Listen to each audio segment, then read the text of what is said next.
Hey, what's going on, good people? It's Gardner Douglas, your Oyster Ninja.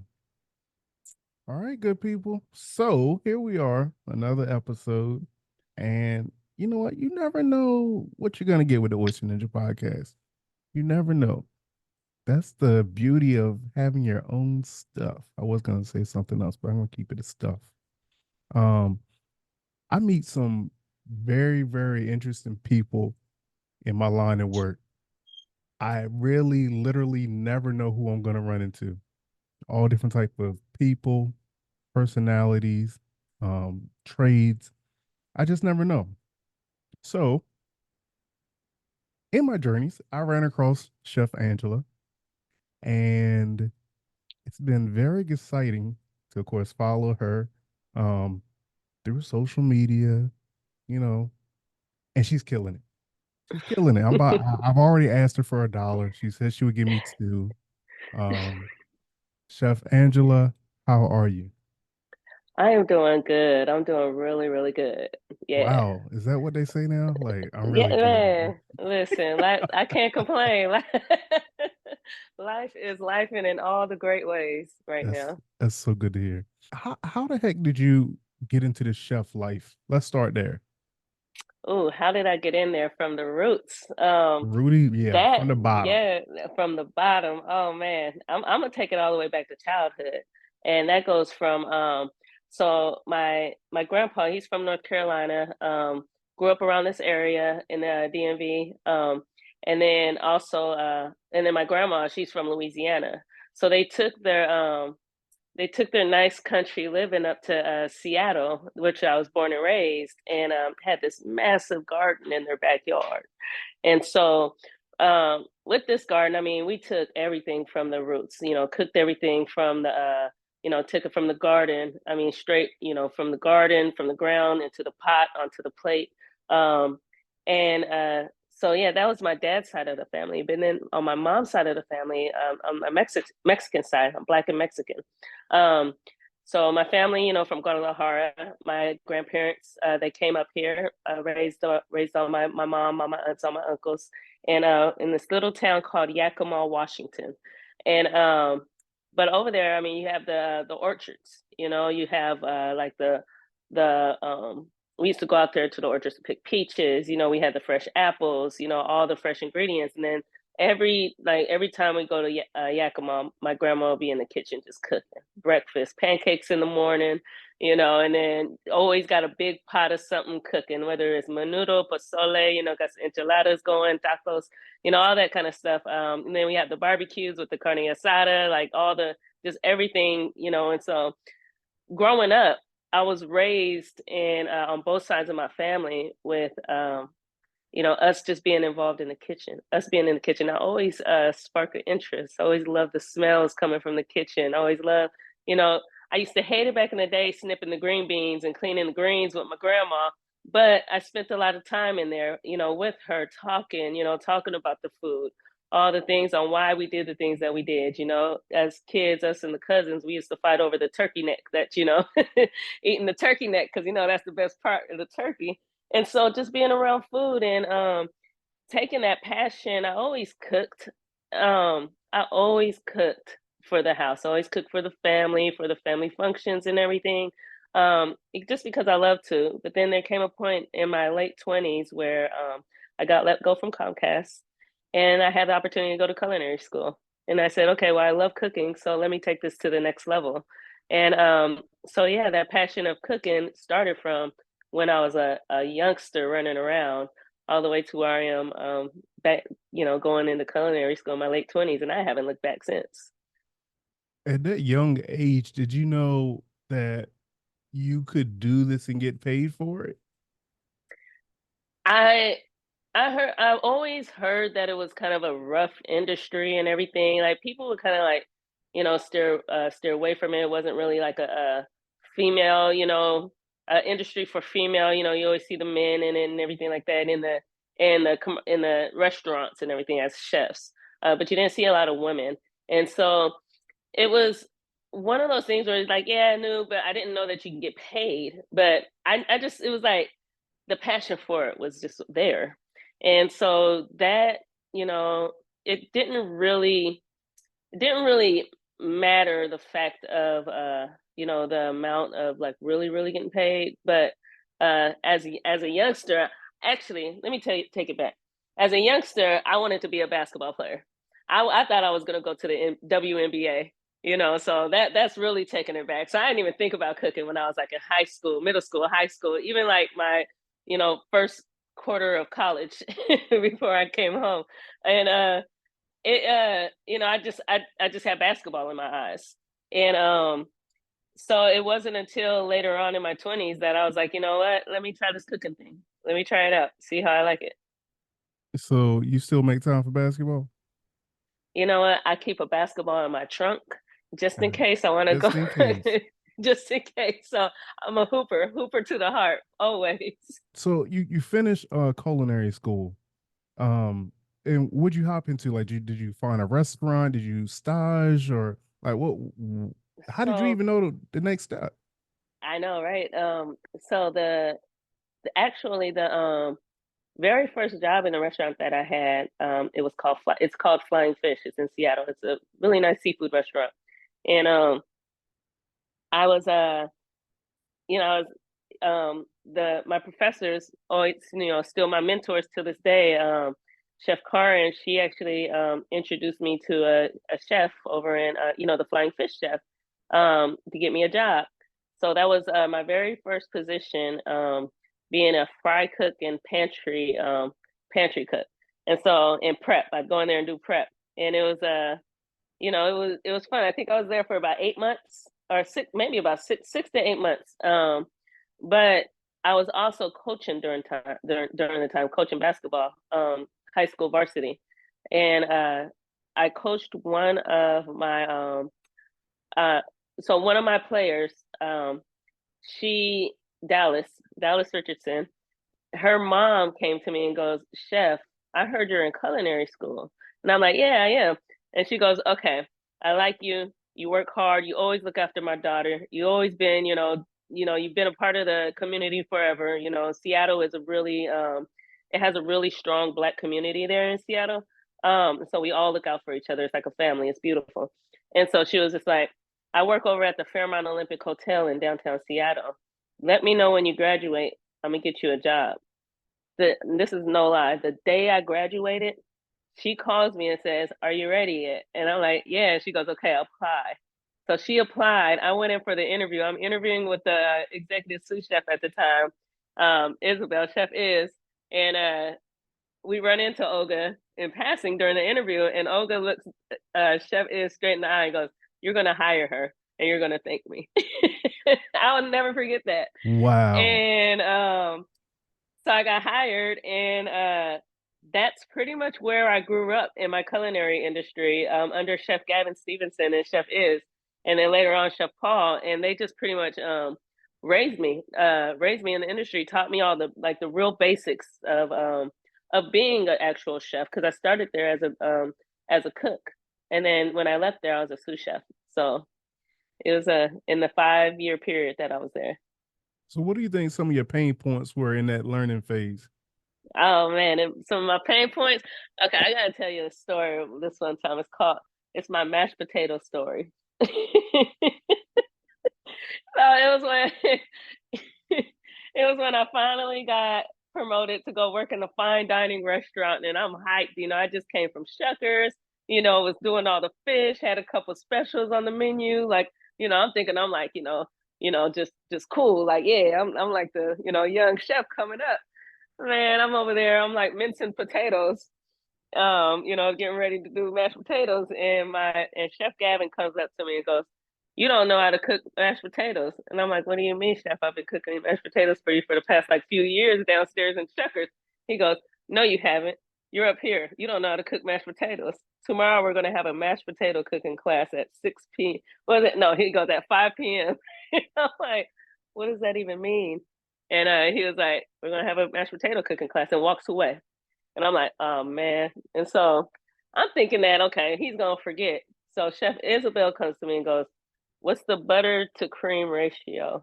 And I'm like, "Huh?" She goes, "You better do some research because you need to know." So the next day, no lie, right at that time, he's busy running around going crazy. Executive chefs are, they got a million things on their plate. So I'm like, there's no way he's going to remember mashed potatoes. And he literally stops on his tracks and goes, all right, chef. All right, Angie, let's go. Let's cook some mashed potatoes in the middle of the kitchen. Mind you, this kitchen is packed. And he's like, and at the time I was embarrassed, but he was like, so how do you cook mashed potatoes? Just loud chef voice, all that kind of stuff. And I'm just like, and he goes, nah. And so he's like teaching me and everything. But that lesson right there, it was amazing. It was humbling for one. And for two, I make some damn good mashed potatoes now. Okay, I hear that. I hear that. So, like, I'm wondering. So, what was the difference between when you were making them downstairs and from the kitchen? The ricer, the ricer. Oh, and then folding them. So, potatoes could get starchy. So if you're whipping them really fast and everything, they'll get that. They'll get gluey or they'll get a little starchy. But if you fold that cream and butter in really nice and smooth and slow, it'll all eventually come together, and then you'll get that nice silky mashed potato. Ooh, okay, chef. Okay, sheesh.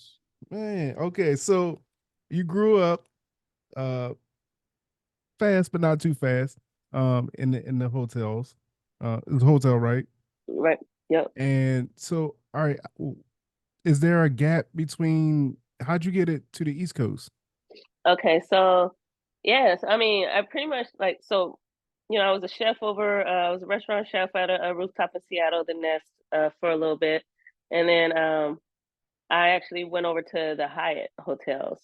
And I was a chef over at the Grand Hyatt over in downtown Seattle for I want to say about 2 years before the pandemic, or a year and a half before the pandemic hit, and then the pandemic hit. I was the only chef that was kept on uh, over there at the Grand Hyatt throughout the whole pandemic. Me and Chef Brian, he was my executive chef at the time. Um, amazing friend, mentor as well, and he kept me on, and we just cooked family meal for the staff the whole time. Keeping the camaraderie. And then as the sports started opening up, we host like the soccer teams, the baseball teams, and a few of the NFL teams there. Previously the year before, we hosted the actual World Cup. Uh, the soccer World Cup over in the hotel, so we were the host hotel for there. And so we had a really good relationship with the and well, the soccer, baseball, and the football. And so during that time, I mean, we're hustling, we're grinding, being the steward, being the cooks, being the chefs, being the banquet servers, captains, all the things that you can think of. That's what we were out there grinding. And then it came a point where my kids, both of them graduated high school. My oldest son, he went off to the Navy right before the pandemic hit. So he was already gone in San Diego at the time. And then my baby boy, he's getting ready to graduate high school. And so I always said the day that they graduate high school is the day that I'm leaving the state. And I must have talked that into complete existence because I started already looking for jobs over in the East Coast. Applied for executive chef job over at Hotel Revival over in Baltimore and didn't get it. But my partner at the time, she got a position with Hyatt, thinking, okay, we're going to make this move anyway. So she got a job over the Hyatt Regency, and they actually offered me a position too to help come open up their restaurant outlets for the pandemic. And so I took the position. It was an opportunity to leave the state, come to the East Coast. I have a cousin in Baltimore. He pretty much sold Baltimore to me, like a year prior. He's like, "Come live with me, Angie, man. Come out here." He's like my brother. I can't imagine that sales pitch. I'm not gonna lie. Yeah, I'll tell you, man. My cousin Armand, man, he's funny. He's like, man, it's cool. It's like you hear a lot of things, but nah, man, you just come out. He wanted me to just come hang out with him. That's what it was at the end of the day. I'm sure. I'm sure of it. So I did Right. for about a year. Was over at the Hyatt for about say about 8 months before Four Seasons came and got me as their executive sous chef. So I worked at Four Seasons for a little bit over in Baltimore, and then I got a phone call from the GM over at the Smoke and Mirrors rooftop. And that's how I ended up in DC. They brought me over, they showed me around, and then they offered me the position. And it was my very first executive chef position. I have fallen in love with DC ever since. What are these positions? Oh man. So okay, so you got your sous chef. Um, that's your grunt person. That's the one that you could count on. That's gonna go and make sure your operations are on point. Um, you know, I have my guy, my favorite sous chef, my guy Lou. He was my sous chef over at the Cambria, and I mean anything with operations, I didn't have to worry about ordering all the things, making sure the line was set, making sure the staff was on point, making sure people were abiding to their schedules, and then he would communicate with me, making sure that everything was everything's running smooth, everything's running good, or any issues or any problems. And then so that's where, either he contacts the purveyors or I contact the purveyors. But more on the executive chef side is the finances, the financials, making sure those are on point, making sure all the numbers are aligned, food costs, labor costs, making sure the restaurant's staying relevant. I really, one thing about me as a chef, I really love getting my team involved with like, recipes or, letting them, because I mean, we're all in this, because we love cooking. So I love having them exercise their, creativity, and I'll give them deadlines, be like, all right, show me something by this deadline. If I like it, let's, bring it into a dish. And so getting the team involved in that, inspiring the team, and and just really making sure that we're staying up to the trends, ahead of the trends, staying a step ahead, being on top of it. And so those are really the jobs of the executive chef. Okay, not what I expected to hear. Okay, all right. It's cool though. It's I mean now it's kind of putting things, it's lining the ducks up. Now, where are you at? Now where I am at Nordstrom Cafe over in Pentagon City, executive chef over there. I actually just joined Nordstrom in October of last year, 2023, and it was a shocker to me as well. I mean, I stayed in hotels, running multiple outlets, two restaurants, rooftops, just having, just doing crazy fun things. And so it's like, okay, how did I end up at Nordstrom's? I actually, after I left Cambria, I took about 6 weeks off. 2023 was a rough year for me. Um, my grandma who's very, very dear to me, she passed away. And on Cinco de Mayo, I got a joke on that one. She passed, my black grandmother died on Cinco de Mayo, and I always said that she died on this day because my other grandma was like, "Man, Arlene, come up here and get some of these tacos. It's Cinco de Mayo. We gotta celebrate," And so Nice. I that's like that. this May will be 1 year, and but it got to a point where I needed to step away from everything, for my mind. I said, forget everything else. I need to take care of my mind. And so that's what I did. I addressed some things that I needed to address.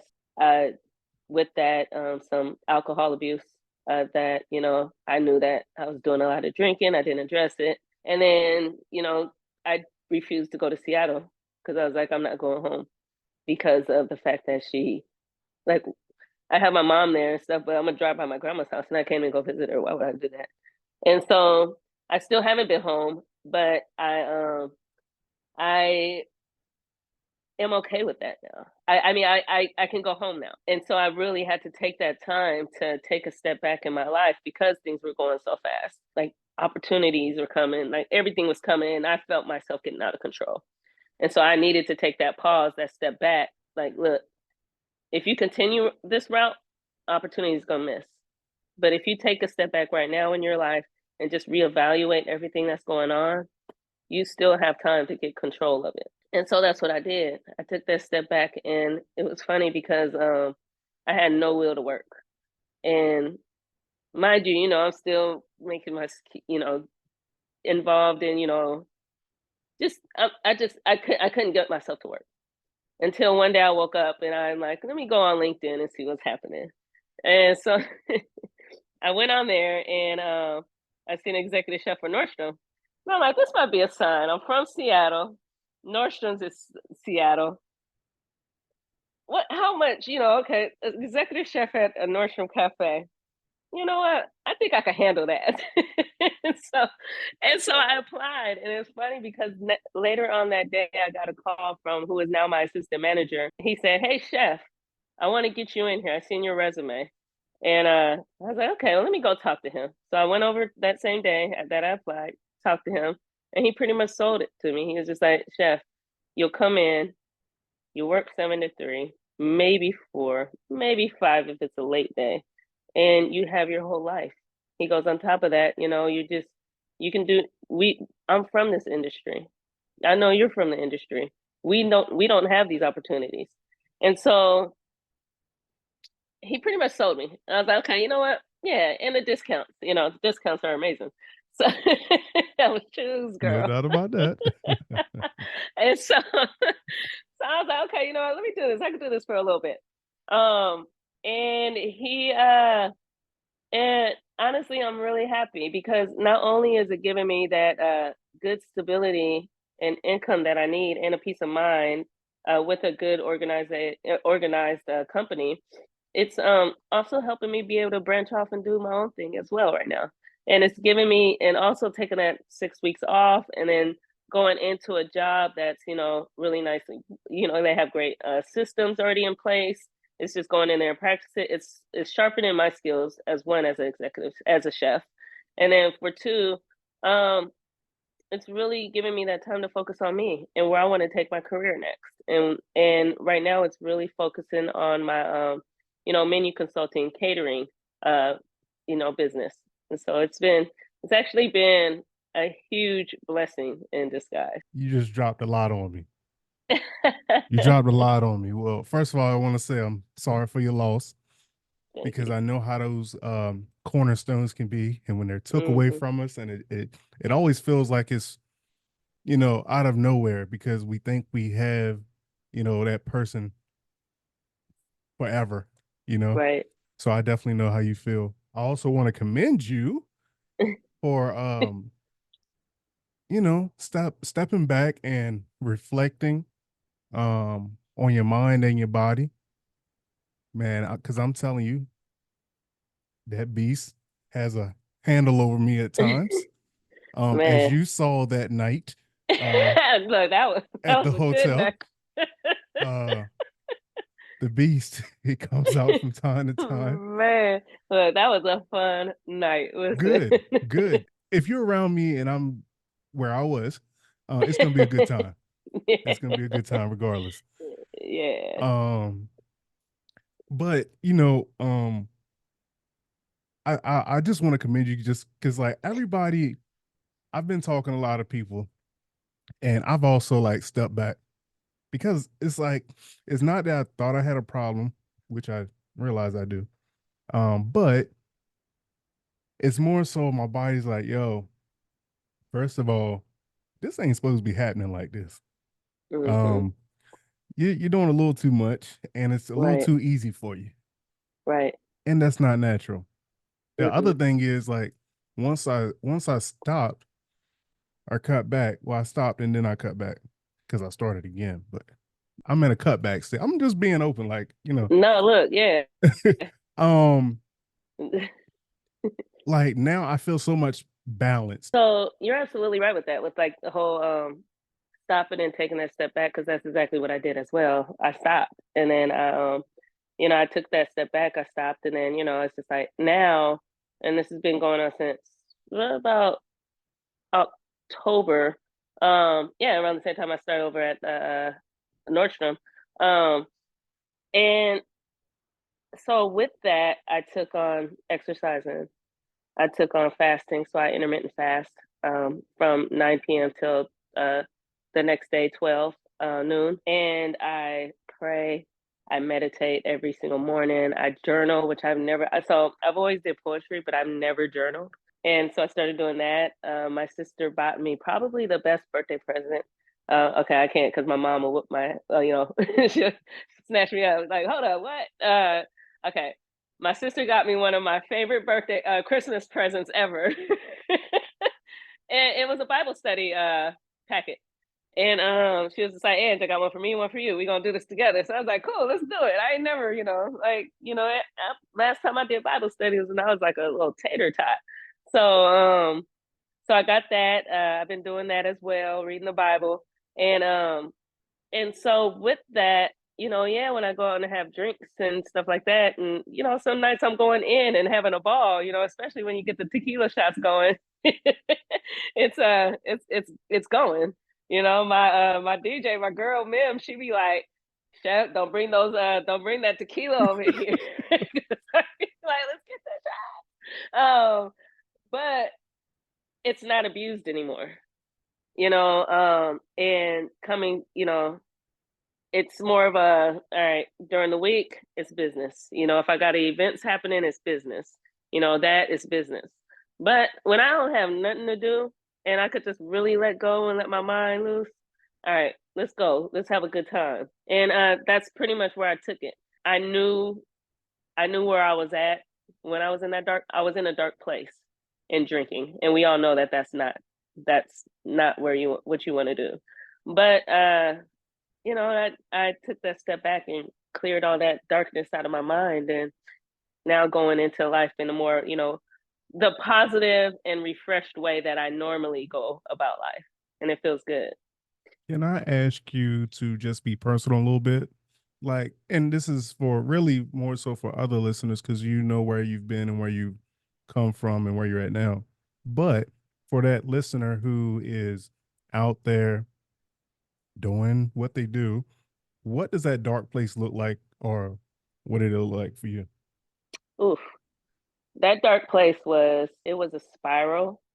You don't know what's happening, but it was me sitting on my couch one day in the summertime last year. And mind you, everybody probably thinks my life is all amazing and great, and articles being written, going to events every now and then, executive chef at a hotel and all that stuff. But me just sitting at home in a place nobody's around, I'm an empty nester. And just like, dang, like, I'm alone. I'm alone. I have nobody. And here I am, you know, mind you, I do have people, my son's off in college, my other son's off in, living his amazing life in Japan at the time, but I'm so used to being, I'm in a new city. Yeah, I've been here for 3 years, but this is my very first time being all by myself. You know, I don't, I have everybody else lives far away. Um, and it was just a very, very lonely state, very lonely state. I don't want to say it was to the point to where it got to where I didn't want to be here anymore, but I just didn't know my place anymore. Even though my career was going in the right direction, you know, all things were going good, from the outside looking in. Inside I really felt empty. Like I I get don't it. I don't know what to do. Thank you for sharing that. I have this conversation sometimes with friends, like, because first of all, I got a day job, right? But if you just look at social media, it looks like I'm just shucking oysters all the daggone time and having a good time at it and all of that good stuff. But it's like that's what social media does. You can paint whatever picture. For you, like you said, you had articles, you had blogs, you're accomplishing everything in life from the outside, but inside, you were going through something that, you know, you were going through something and nobody really knew it just looking at you. One thing I do want to say to get us up out that spot is you get through it no matter what. Like, no matter what. If you hit that point and your mental is like, you know what, and you're able to address that moment, if you're Yeah. able to stop and be like, you know what, something ain't right with me, I need to figure it out. That's where I feel like I had to take that time and clear my mind. Hmm. And that's where to stop drinking and to stop smoking weed. I just had to stop all Hmm. that stuff to really get that out my mind and clear it up. And so that's where, coming out of it, that's that is what really helped. And I cleaned my house. I cleaned my house and got it nice and clean, opened the windows, and I went and bought me some sage. And I said, get this. I'm telling you, I did. Get thee And behind me. man, and for real. And then I put my little pictures of I was like, you know what? I don't have pictures of my kids up in my house. Let me get my kids up in this house. Let me get my family. Let me get my house to where I want it to be. And that's what I did. I straightened up my home. And that's what I had to do. Get the house in order. Yes. That's awesome. Yeah. Thank you for bringing that full circle. Hitting that dark spot and realizing it, and then coming out of it, and just keep pushing. Every Mm-hmm. day we have a new opportunity to just make life better, and Yeah. not even like just make the day better. Make that Right. second better. You know what I mean? Take it piece by piece. However you gotta take it in small portions. Take it. Yeah. Yeah. Absolutely. And you say right there, small portions. Because do you want to talk about the soups and everything that's going on? Yes. Oh, yes, absolutely. So being the chef over at Nordstrom's, Nordstrom partnered with Chef Lauren Vanderpool, who's here from a native from DC, and she is the Queen of Greens, is what they call her. Vegan chef, worked with amazing. I mean, Michelle Obama, Serena and Venus Williams. I mean, her category is ridiculous. Um, and it is an honor to be working with her at Nordstrom's. We're featuring her soup. It's a vegan spin on chicken noodle soup, but it's delicious. It's like a coconut cream base. It's a chicky noodle soup. That's what it's called. It's our feature over there at Nordstrom. And then we're actually doing a dinner with her on November 18th. February 18th. February 18th is a dinner over at the Pentagon City Nordstrom. Tickets are on sale on the Nordstrom website. And it's going to be nice. It's going to be a really nice course style dinner. Chef Lauren will be there talking about her journey, talking about her dishes, full vegan menu. And I'm really really excited to work with her. I heard nothing but amazing things. All right, well, let's break into it. What can you talk about and what can't you talk about? All right, what I can talk about is the fact that I will be on Chop this well, so it's a tournament. It's a Chop tournament. The first one that they've ever done is called Spin It to Win It. And when I say spin, I mean I swear in every category you could think of on Chopped, you're spinning the wheel about something, and as you can see in the ads, the commercials that are out right now, I mean, you spin to see who's gonna cook that day, or for this episode, these four chefs are going to go up. The next episode, and it's really cool. And then on top of that, for the fourth ingredient, you spin the wheel to find out what the fourth ingredient, and all of it has a dollar amount to it. And so at the very end of the tournament, there's this huge grand prize. And so I am one of the chefs. The season actually starts on February 6th, this Tuesday. Chop, spin it to win it. With 16 total chefs, so 15 other amazing chefs. We actually developed a great relationship. They're all from all around the country, and it's just really a cool experience, a really cool tournament that I was involved in. This is my premier Food Network experience. Yeah, I'm Nice. excited. I mean, when I tell you I had a ball, I had so much fun. I can imagine. So was it a hard process to get selected for the show? No, actually, they reached out. They reached out. It was between that and another episode, and I decided to go with this, and with the spinner to win it because it's Hmm. new, and Yeah. it just sounded fun. Make sure to check me out on Chop Spin It to Win It this coming Tuesday, 8 p.m. Eastern on Food Network.